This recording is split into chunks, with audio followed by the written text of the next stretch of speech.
Now, guys, quickly, I just want to apologise for the fact in the last month or so there have been no podcasts. We have been, busy doing stuff and we haven't had time, but there's some good cards coming up in the next few weeks. So, yeah, we're back and hopefully we're back for good. Straight into it, we're back. Yep. We had a few technical issues, let's just put it like that. But we're straight back and we've got a lot of boxing to talk about. I don't know what just happened before. So we have got the Anthony Yard fight, which is tomorrow, and we've also got the YouTuber scrap, which is Jake Paul and Tyrone Woodley. And I'm pretty sure Dave Allen, the heavyweights, return tonight or something. Just going to double check that. Yeah. So on that Woodley card, we have the main card, obviously. Paul Woodley, 8 rounds of boxing, fighting. What do we call for that one? It's boxing. It's just lower quality boxing, in my opinion. But it's not a bad card, isn't it? And then we've got Daniel Dubious fighting. There's them 2 females fighting for the championship, isn't there? Yeah, which will you buy it? That's the question. Me personally, no, I don't think my dad's let me. I'm not getting out. Especially for the price, isn't it like $16.95 or something? Yeah, and if you look at it, I'm interested to see this Paul journey though, because it's how far can he actually take it? Can he go?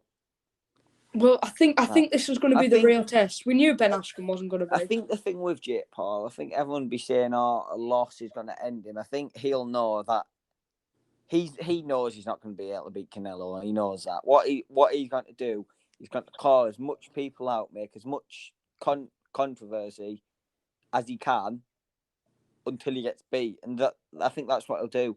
He's making money though, like fair play. That's what he's going to do. He's going to fight, hopefully win as much as he can, make as much money as he can until he gets beat. Exactly.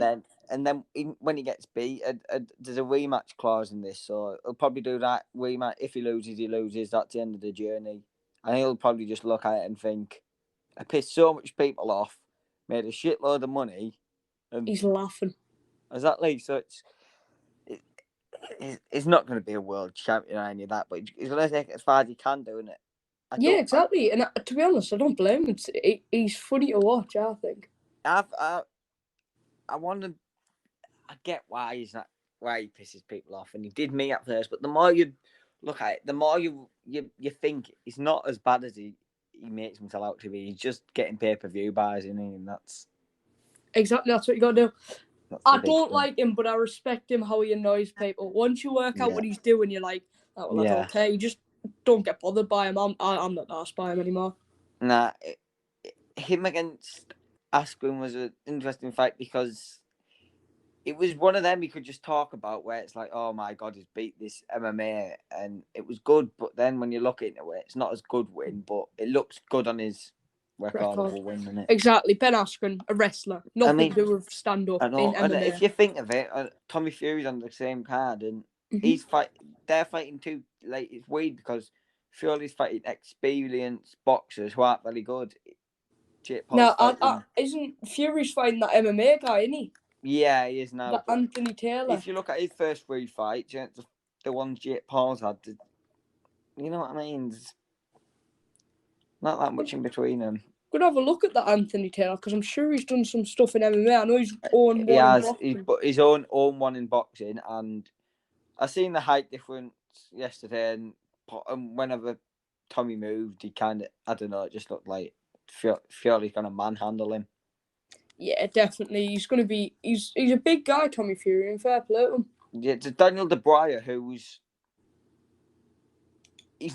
I don't think he's the best ticket seller, but he gets the job done when he boxes. Yeah, I don't mind Dubious, you know. I respect him. He's one of them people, he's quiet, isn't he? But he gets the job done, doesn't he? Exactly. Like... So, I'm looking... It is a decent week of boxing, to be honest. It's not bad, is it? What should we start on? Should we start on... We'll start on Paul Woodley, I think. All right, so we've got... there's them women fighting who I know absolutely nothing about, so I'm not even going to... We'll start from... we'll go Tommy Fury, then Daniel Dubious, then the main card, Jake Paul, just in the correct order. Fury, 6-0. His last fight against that Jordan Grant, he took him to points, and that Grant obviously wasn't absolutely outstanding, but he took some bangs, like, and he was going for it. I do think Tommy won the fight, but there wasn't much in it, was there? It was. They give it all rounds to him. It could have been 3-1 though, because I thought Fury started a bit slow. It was more. I would give the rounds to Fury, but it was like he weren't dominating, and he didn't look. I think that's what he needed, though. He did. He needed a test, but then there's gonna be the question now. As soon as he comes up against a person with a positive record, he didn't look as. Yeah, he needs someone who's like, I don't know, like 7-4 or something, like not great, but not shocking. Yeah, and I just thought he was. I thought that's what Tommy needed. He needed to show his chin and show his heart a bit, get tested. I don't know, but then that Grant guy. Do you remember that Williams Tommy fought? That's Scott Williams. Yeah, Tommy knocked out. Yeah. He took Grant to points. Did he? Oh, yeah, I remember it was in his first fight, wasn't it? No, it was after the Tommy fight. What do you mean? Do you know Williams, who Tommy knocked out? Yeah. He took Grant to points, so. Oh, yeah, he did recently. I've just checked that out. I was thinking about that bloke he was supposed to fight, Andy Bishop, who was 0-8 at the time. Yeah. But we're talking, I think, a lot about it. I don't know much about this Taylor lad, but he doesn't look any. Yeah, he's going to be outflashed, let's be honest. Tommy's going to go in and bowl him over in a couple of rounds, I reckon. But, that's what we want. For prediction, you know what? I'm going to go Tommy Fury in the second knockout. Yeah, he's going to knock him clean out, and it's going to be good. Daniel Dubious is he next up? Yeah. Well, the next one we're going to talk about. Mm-hmm. I don't know his fighting, but he always seems to fight people with a record something like 17-4, 18-2. So the fighters who've won a few fights and never bums, is it? And yeah, never.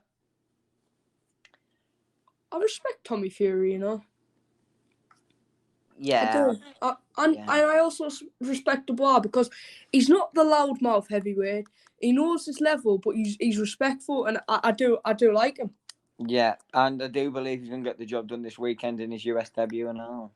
Exactly, like the Joyce fight, to lose to him is nothing but a top amateur. Like, everyone thought, no, he's finished. I think that's a good way to put Joyce. Top amateur. In his last fight, I weren't that impressed with him, Joe Joyce. No, I wasn't. I thought he looked a bit slow. A bit slow, a bit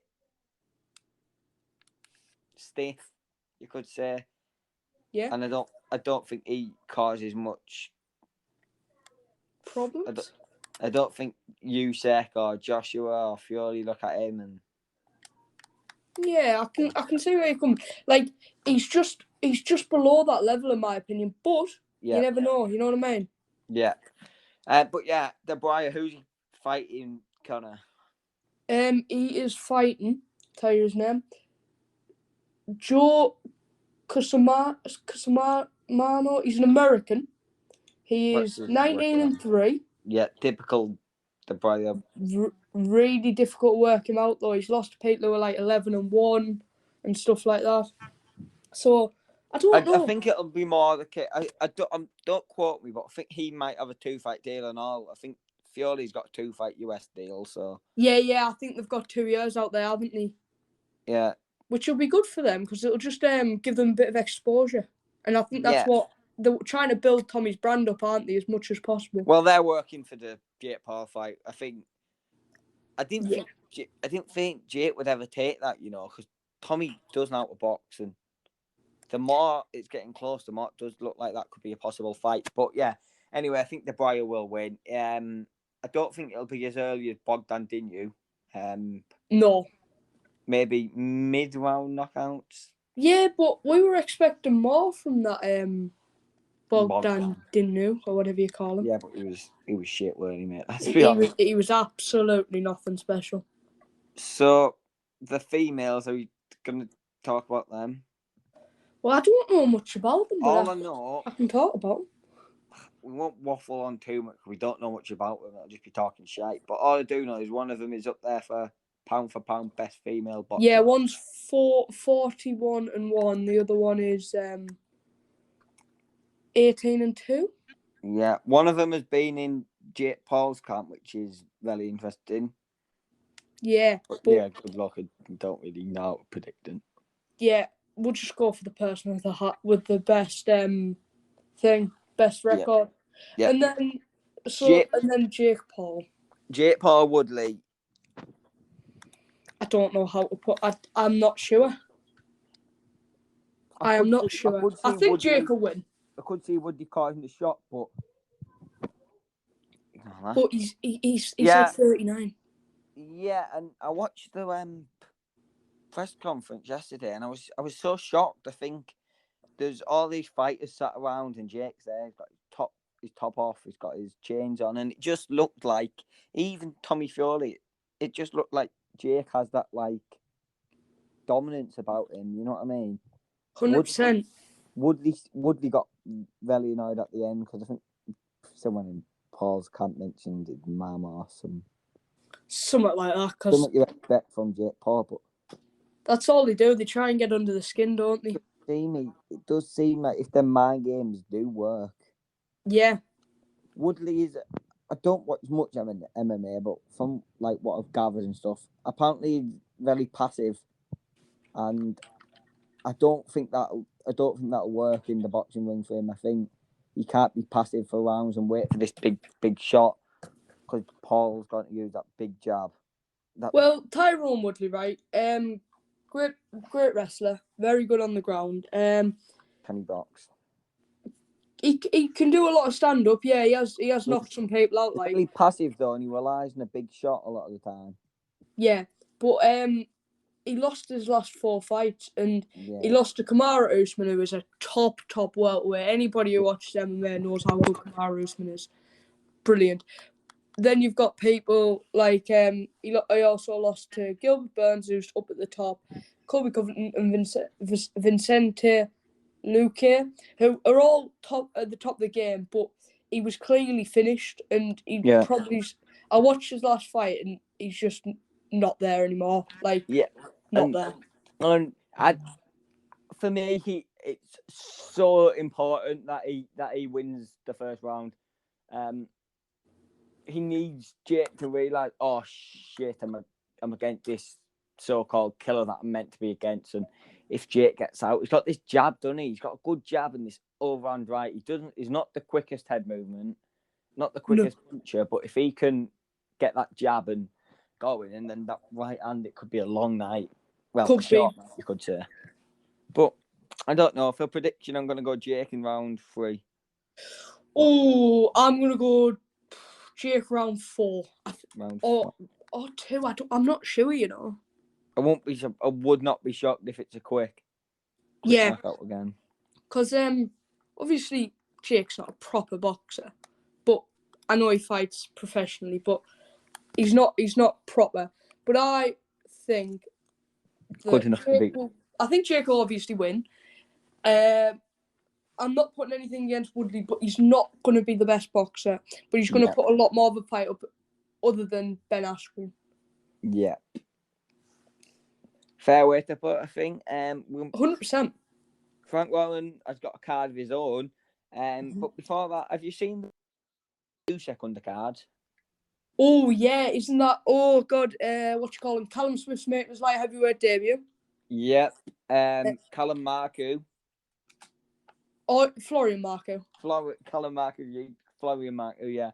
And Campbell Hatton. And Lawrence Okoli. Yep, Lawrence Okoli against someone who's 15-0. Lawrence will get the job done, but we'll talk about that another time. Very good card, though. I'll get some good content there up. 100%. Right, Frank's card. Have you got it up?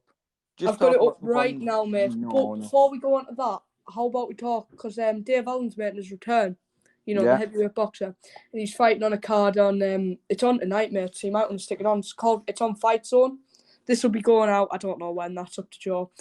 But yeah, Dave Allen's returned against someone because he wants to do 3 fights, right? Because I watch him on Instagram. He wants to do 3 fights, and then if he's doing well and boxing well, he wants to fight Alan Babbage. Yep. So that'll be interesting. And Anthony Tomlinson's fighting, and at welterweight, never really heard of him, to be honest. Yeah. But it's just a fight zone card, so I will stick it on if it's free. So on to the Frank Warren card now. He signed a light heavyweight called Ezra Taylor. He's fighting someone who's 2-5. He'll get that job done.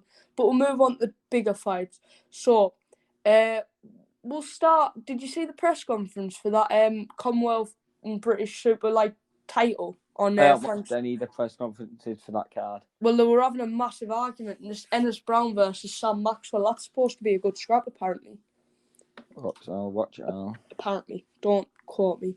And then we've also got our ex-guest, legend, Nathan Heaney returned. Yeah, now, Heaney. Who's he against? What's his opponent record looking like? 10-48-4. 10-48? No, 10 and then 48, then 4. So he's got a really bad record.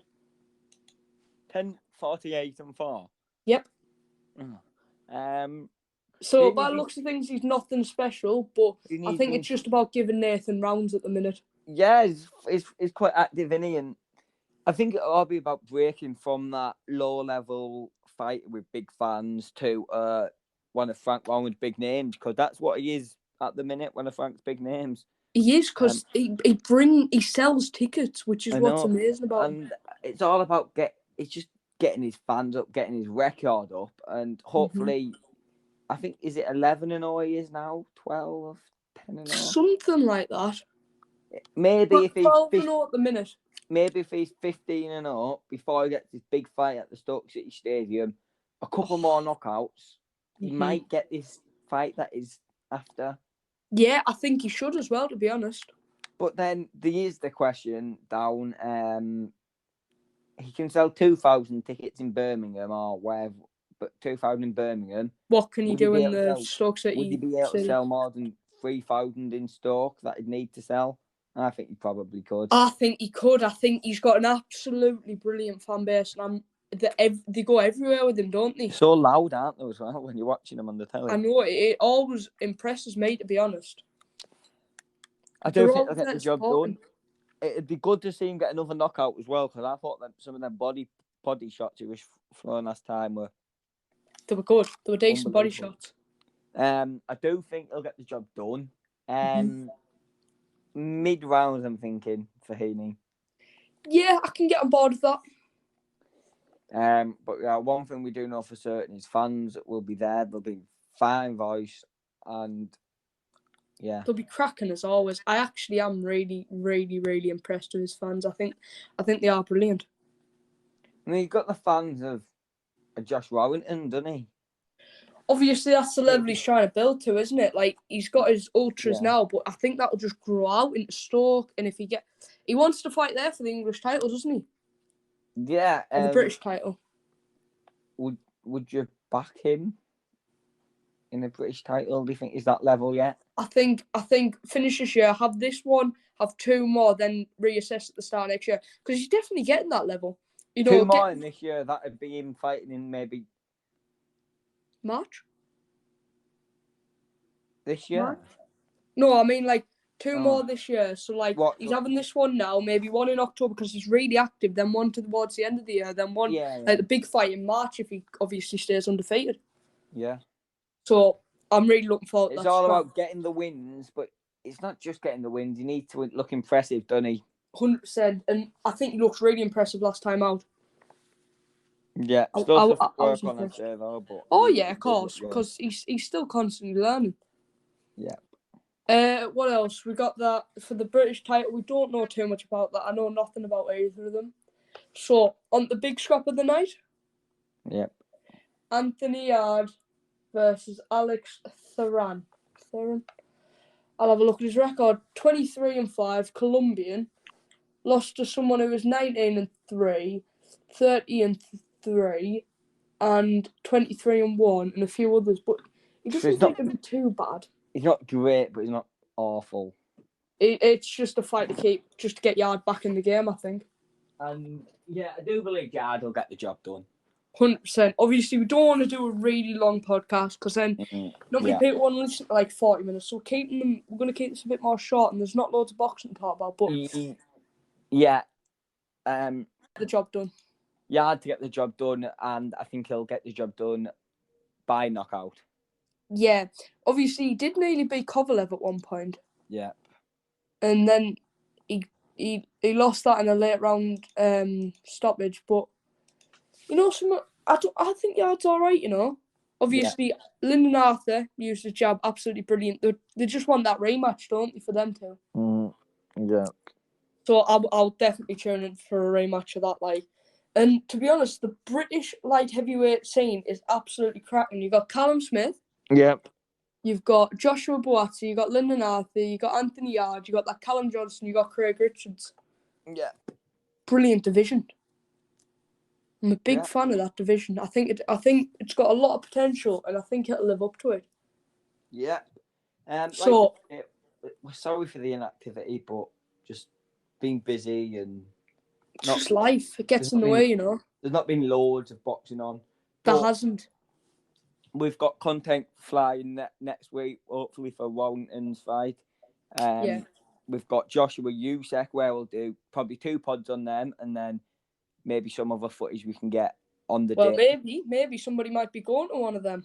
Yeah, maybe. And then so I think Joe will be bringing us a little bit of content on the fight, won't you? Like a little bit of a day out thing, like showing the crack, showing the great atmosphere. Yeah, I've got to for that. Which will be brilliant.